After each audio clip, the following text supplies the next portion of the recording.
Tengan todos muy buenos días y sean bienvenidos a este su canal, Profe William 4507. No olviden suscribirse y compartirlo con sus amigos y familiares.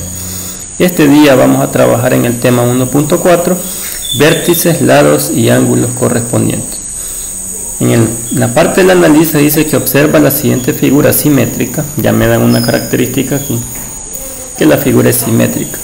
Analiza las partes que se sobreponen cuando se dobla por el eje de simetría.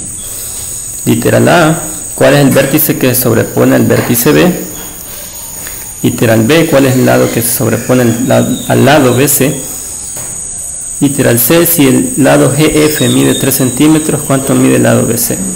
Literal D, ¿cuánto mide el ángulo X? Bueno, para poder darle respuesta a estas preguntas, vamos a ver la siguiente figura. Ya me dicen que es simétrica respecto al eje que pasa por el punto A, es decir, a la línea punteada roja. Ahora bien, en el literal A me dice cuál es el vértice que se sobrepone al vértice B. Identifico el vértice B y si yo doblo esta figura hacia acá, este vértice B va a caer en el vértice G. Entonces la respuesta sería el vértice G. Luego en el literal B me dice cuál es el lado que se sobrepone al lado BC. Identifico el lado BC, que sería esta parte de acá. Entonces este lado se va a sobreponer a este lado de acá, porque yo lo estoy doblando hacia la derecha. Entonces la respuesta sería el lado FG. El lado FG sería la respuesta. Y luego en literal C me dice si el lado GF mide 3 centímetros, ¿cuánto mide el lado BC? Como el lado GF mide 3 centímetros y ese se sobrepone al lado BC, entonces el lado BC también mide 3 centímetros porque son correspondientes, ¿verdad? Entonces mide 3 centímetros. Luego en el literal D me dice cuánto mide el ángulo X. El ángulo X es este de acá y este se sobrepone al ángulo que está en B, y como el ángulo que está en B, en el vértice B, mide 98 grados, el ángulo X es igual a 98 grados también, porque son ángulos correspondientes. Se les llama así a aquellos que se sobreponen sobre figuras que son simétricas, ya sea estos vértices, lados y ángulos correspondientes, por eso el tema.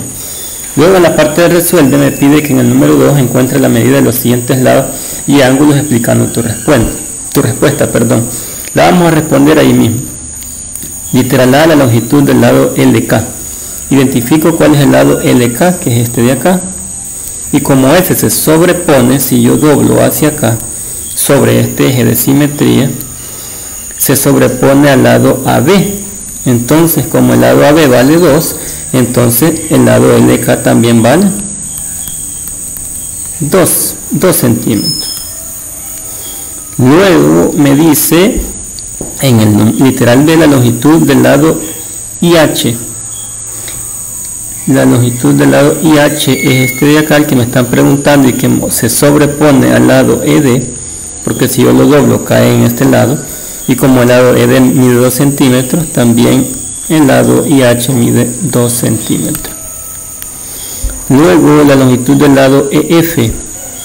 El lado EF lo puedo identificar acá, y como se sobrepone al lado GH, que también mide 2.8 centímetros, entonces el EF mide 2.8 centímetros. Luego me preguntan por la medida del ángulo en X. El ángulo en X es el que está en el vértice J, y el vértice J se sobrepone al vértice C. Y como el vértice en C hay un ángulo de 90 grados, el ángulo en X también mide 90 grados. Luego la medida del ángulo Y. El ángulo Y está en el vértice E y el vértice E se sobrepone al vértice H. Entonces, como en el vértice H hay un ángulo de 45 grados, también Y mide 45 grados. Eso lo hicimos en ese sentido porque todos esos ángulos y lados son correspondientes. Entonces, cuando se da esa correspondencia de figuras geométricas, entonces podemos establecer igualdades. Por lo tanto, las medidas de esos ángulos han sido dadas de acuerdo a los vértices, lados y ángulos correspondientes. Muchas gracias por su atención y nos vemos en el próximo video.